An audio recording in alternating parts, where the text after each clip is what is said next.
Good morning students.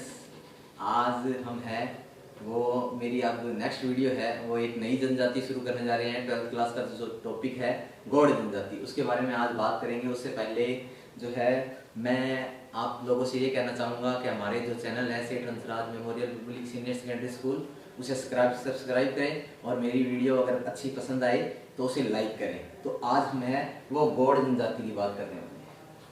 किसकी बात करने वाले हैं? गौड़ जनजाति। देखो, भारत के अंदर जो गौड़ जनजाति है ये विश्व की, भारत की नहीं, विश्व की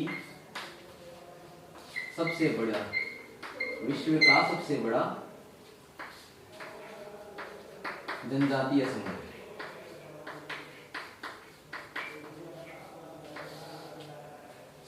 विश्व का सबसे बड़ा जनजातीय समूह कौन सा है? गौड़ जनजाति का है। ठीक है, विश्व का सबसे बड़ा जनजातीय समूह कौन सा है? गौड़ जनजाति। अब देखो, ये गौड़ जनजाति है, ये कहाँ निवास करती है? प्रायद्वीपीय भारत में। तो यानी कि गौड़ जनजाति कहाँ निवास करती है? प्रायद्वीपीय भारत में। जैसे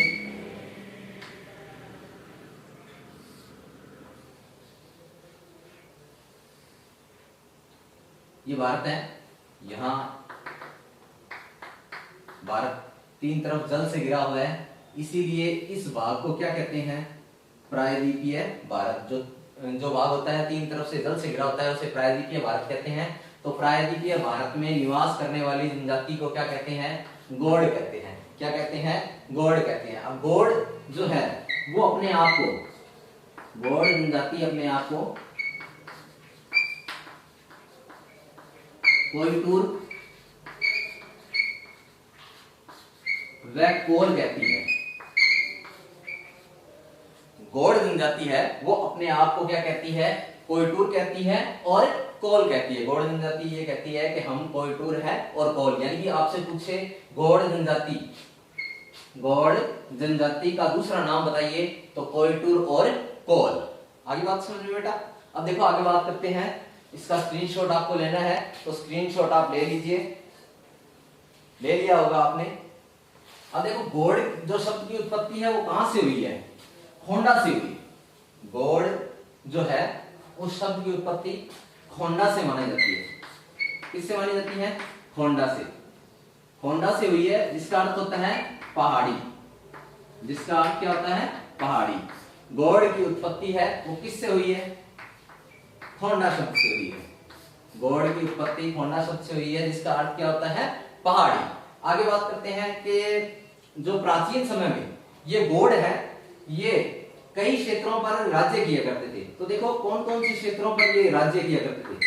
क्षेत्रों पर इनका क्या था? साम्राज्य था। देखो क्षेत्रों पर साम्राज्य कब था? एक तो 16वीं सदी और एक 18वीं सदी के मध्य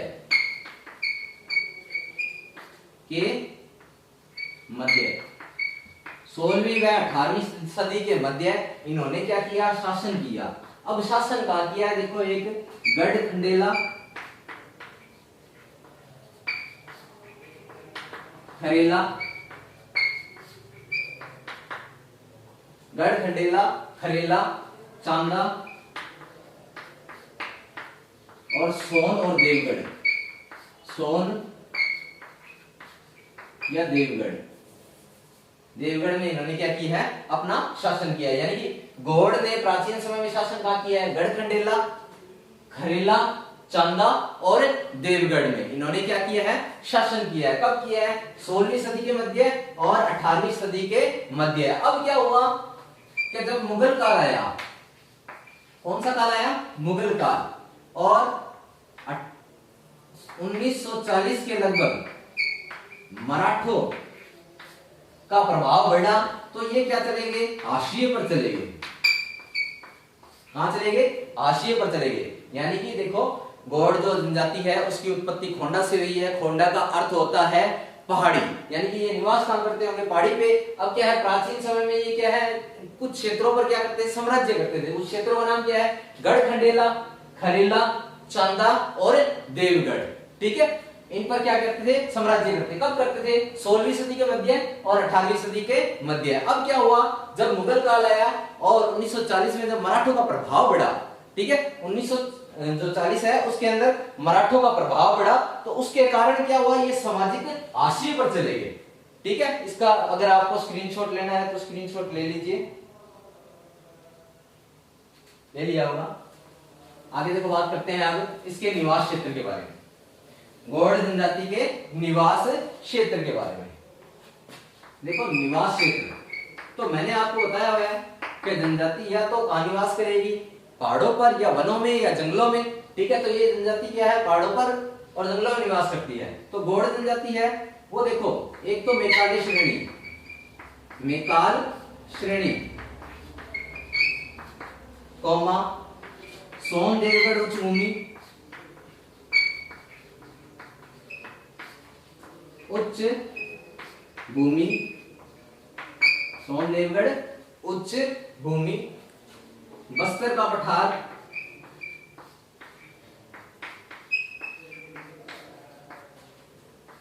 गढ़जल की पहाड़ियां,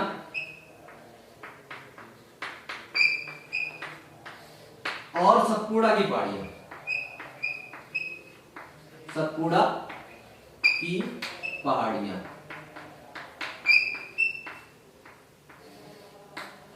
तो आपसे पूछे कि गौड़ जनजाति है वो कौन कौन से पर्वतों पर निवास करती है, तो मेकाल श्रेणी पर, सोनदेवगढ़ उच्च भूमि पर, और बस्तर के पठार पर, गढ़जल की पहाड़ियों पर, और सतपुड़ा की पहाड़ियों पर ये जनजाति क्या करती है, निवास करती है। अब देखो राज्य की बात करें कि ये कौन कौन से राज्य में है, इनके जो गौड़ जनजाति के अलग अलग वर्ग रहते हैं। देखो पहला नंबर मध्य प्रदेश, दूसरा महाराष्ट्र, तीसरा उड़ीसा, चौथा तेलंगाना, आसाम,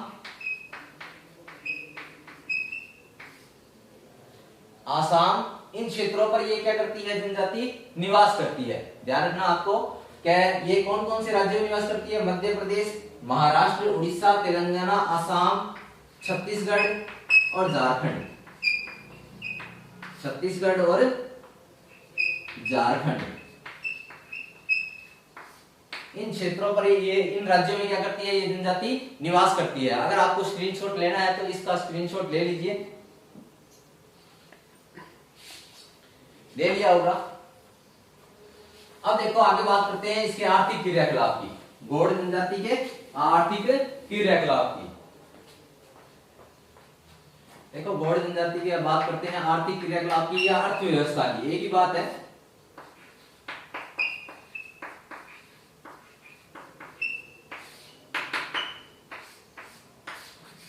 देखो मैंने आपको पहले वाले वीडियो में भील जनजाति जब मैं पढ़ा रहा था तब मैंने आपको बताया था कोई भी जनजाति है वो क्या करती है, पहला नंबर आखेट करती है, ठीक है, दूसरा नंबर है खाद्य संग्रहण करती है, तीसरा नंबर कृषि करती है, चौथा नंबर पशुपालन करती है, और पांचवा नंबर है मछली पकड़ने का क्या करती है, कार्य करती है। तो ये भी जनजाति क्या करती है, इनकी आर्थिक क्रिया क्या होती है।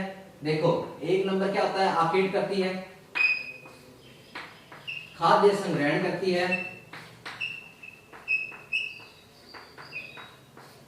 मछली पकड़ने का कार्य करती है,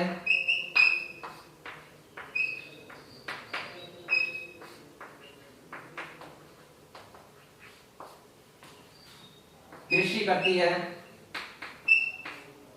वह पशुपालन करती है। वह क्या करती है, पशुपालन करती है। तो आपसे पूछे गौड़ जनजाति की आर्थिक क्रियाकलाप बताइए, तो पहले आपको ये बताना होगा कि गौड़ जनजाति है वो आखेट, खाद्य संग्रहण, मछली पकड़ने का कार्य, कृषि और पशुपालन भी करती है। ये गौड़ जनजाति होती है जो इनकी जो दिनचर्या होती है वो बहुत ही साधारण होती है। इनको क्या है, बहुत कम वस्तुओं की जरूरत पड़ती है अपना जीवन यापन करने के लिए, ठीक है। तो पहली नंबर जो है हम बात करेंगे किसकी, आखेट की। पहले नंबर आर्थिक क्रियाकलाप किसकी बात करेंगे, आखेट की। तो देखो पहला नंबर है आखेट।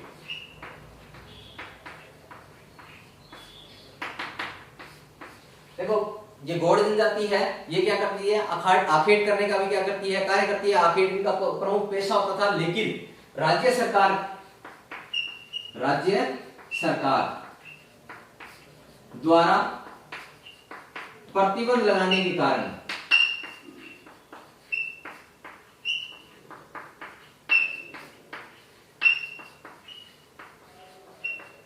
राज्य सरकार द्वारा प्रतिबंध लगाने के कारण इन्होंने क्या कर दिया, शिकार बंद कर दिया, लेकिन फिर भी ये क्या है, कभी कभार क्या करते हैं, शिकार करते हैं।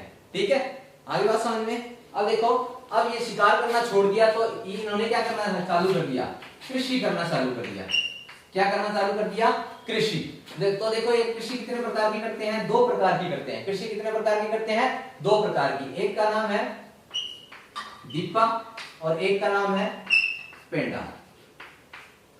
दीपा व पेंडा 2 प्रकार की कृषि करते हैं। दीपा जो कृषि है ये एक प्रकार की झूमी कृषि है। कैसी कृषि है, झूमी कृषि है। झूमी कृषि के अंतर्गत ये क्या करते हैं, क्या एक जंगल को काट करके क्या कर लेते हैं, साफ कर लेते हैं, और जो वन की लकड़ियां होती है उसे जला करके उस राख का उपयोग है ये जो उपजाऊ भूमि बनाने के लिए करते हैं। तो 2-3 साल तक जब ये कृषि करते हैं, खेती करते हैं उस भूमि पर, तो वो भूमि क्या हो जाती है, बंजर हो जाती है। तो 2-3 साल के लिए उसको क्या करते हैं, एक प्रकार से छोड़ देते हैं और अन्यत्र चले जाते हैं। ठीक है, अन्यत्र चले जाते हैं और वहां क्या करने लग जाते हैं, कृषि करने लगती है। तो ये कौन सी कृषि कहलाती है, झूमी कृषि। अब देखो दीपा कृषि के अंतर्गत जब ये क्या करते हैं, जंगल को साफ करके जब हल चलाते हैं, तो हल चलाते हैं तो ये क्या करते हैं, हल चलाने के बाद जब बीज बो दिया तो वहां पर क्या करते हैं, एक बलि देते हैं पशु की। क्या देते हैं, बलि देते हैं। वो किसको बलि देते हैं, या तो जंगल के देवता को देते हैं, ठीक है, या देवी को देते हैं। ठीक है, जो देवी होती है उनको देते हैं और जंगल के देवता को देते हैं। ठीक है, अब देखो पेंडा कृषि। पेंडा कृषि है वो मध्य प्रदेश के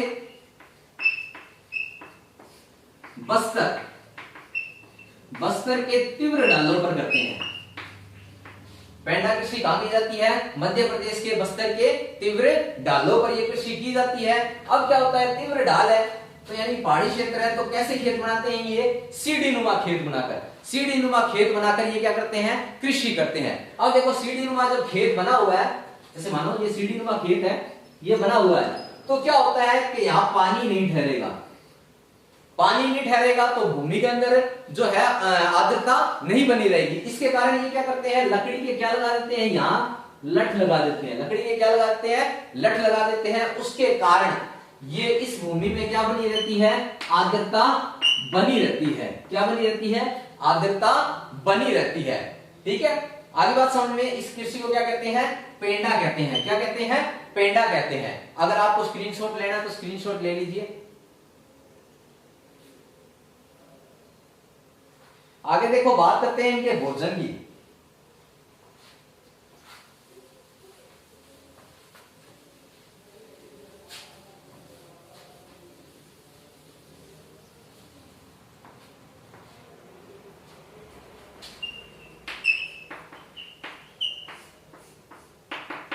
यानी गौड़ जनजाति है वो खाते क्या है, देखो ये लोग होते हैं शाकाहारी प्लस मांसाहारी दोनों होते हैं। कुछ समय पे ये शाकाहार का प्रयोग करते हैं और कुछ स्थान पर ये क्या करते हैं, मांसाहार का प्रयोग करते हैं। ठीक है, और कोंदू और कुटकी, कोंदू और कुटकी ये 2 स्थानीय अनाज है। ठीक है, ये जो 2 क्या है, स्थानीय अनाज है जो उत्पन्न किए जाते हैं। किसके द्वारा, गौड़ जनजाति के द्वारा। गौड़ जनजाति के द्वारा कौन से स्थानीय जो अनाज उत्पन्न किए जाते हैं, कोंदू व कुटकी अनाज उत्पन्न किए जाते हैं। ठीक है, इन्हीं का क्या करते हैं, सेवन करते हैं। अब क्या करते हैं, जब शिकार करते हैं प्लस पशु की क्या देते हैं, बलि देते हैं, तो ये उसका क्या खाते हैं, मांस खाते हैं। क्या खाते हैं, मांस खाते हैं। ठीक है, आगे बात समझ में। मांस का सेवन कब किया जाता है, जब कोई उत्सव वगैरह होता है, ठीक है, तब क्या किया जाता है, ये मांस का सेवन करते हैं। इसके अलावा जो बात करें, ये महुआ नामक शराब का भी क्या करते हैं, सेवन करते हैं, प्लस धूम्रपान भी करते हैं। क्या करते हैं, धूम्रपान भी करते हैं। ठीक है, महिलाएं हैं वो सब्जियां हैं वो जंगलों से लाती है और खेतों के अंदर है वो सब्जियों का क्या करती है, उत्पादन करती है। ठीक है, इतनी बात समझ में आ गई आप सभी को। अगर स्क्रीनशॉट लेना है तो स्क्रीनशॉट ले लीजिए, ले लिया होगा आपने। ठीक है, अब इसके बाद में जो है हम जो भीलों के सामाजिक संस्कृति के बारे में है वो नेक्स्ट वीडियो में बात करेंगे। ठीक है, धन्यवाद।